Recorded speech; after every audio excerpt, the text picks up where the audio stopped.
มีเพียงประมาณบ่ฮอด5%ที่สามารถไล่เลขแบบนี้ได้เวลาที่นายครูสอนอยู่โรงเรียนเนาะเพราะว่ามันค่าอยู่บอนต่างบางเลขนักเรียนต่างบ่ถูกมาลองเบิ่งถ้าหากว่ามีตัวเลขทำกันเนาะ 1.7 ลบให้บวกให้ 4.3 ก็บวกกันตามปกติเนาะบวกกันออก10จือ1ก็เป็น 6.0 มีค่าเท่า6นั่นเองสำหรับตัวที่2แม่นเอาตัวทวนนี่ขึ้นมาก่อนเลขบวกสามารถเปลี่ยนบอนกันได้แล้วเอาตัวทศนิยมมาไว้ลุมเนาะ 1.72 แบบนี้ทั้งเทิงมันก็มีจุดเส้นเดียวกันแต่หลังจุดมันนี่เป็นเลข0เนาะก็เลยแบบนี้ให้สมมุติขึ้นมาแน่นี่เพื่อให้จุดมันเชิงจุด0 บวก 2ก็ได้2ตัวนี้ก็ได้7ตัวนี้ก็ได้อยู่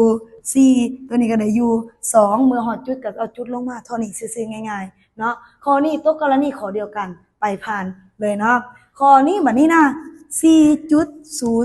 4.03 ลบออก 0.86 ตั้งแบบนี้แล้วก็ลบเลขตามปกติเมื่อตัวได้ลบบ่ได้ก็ยืมมาใส่เหลืออยู่3เป็น10ยืมไปอีกส่วนตัวนี้มอนี่ก็เหลืออยู่9ลบลงมา13ลบ6ก็เหลืออยู่7แบบนี้เนาะ9ลบ8เหลืออยู่1 3ลบ0ก็เหลืออยู่3เครื่องหมายจุดเชิงใดเอาไว้เชิงนั้นเนาะถ้าเป็นจำนวนทวนลบให้จำนวนทศนิยมในครูเฮ็ดแต่ข้อนี้เด้อ 14.914 915มื้อนี้คือว่าฟ้าแท้ฟ้าว่านี่น่ะเนาะเท่าไหร่บ่อุ้ยผิด14ลบให้ 9.45 เฮงฝ่าวเฮงหลงมาคือกันเนาะทางเทิงมันเป็นเลข0แบบนี้นี่ตืมใส่เลยก็ได้หลังจากนั้น0ลบออกพวกนี้บ่ได้เฮาก็ยืมไปจากเลข4นี่ก็เหลืออยู่3กลายมาเป็น10กลายไปยืม1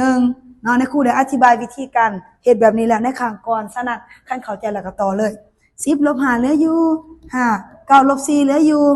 5และ13หรือว่า13เลยเนาะ13ลบ9นี่ก็เหลืออยู่4ฮอดเครื่องหมายจุดก็ใส่เครื่องหมายจุดโอ้ยเนี่ยครูเองก็งงคือกันว่าไหว้โพดฟ้าเมื่อ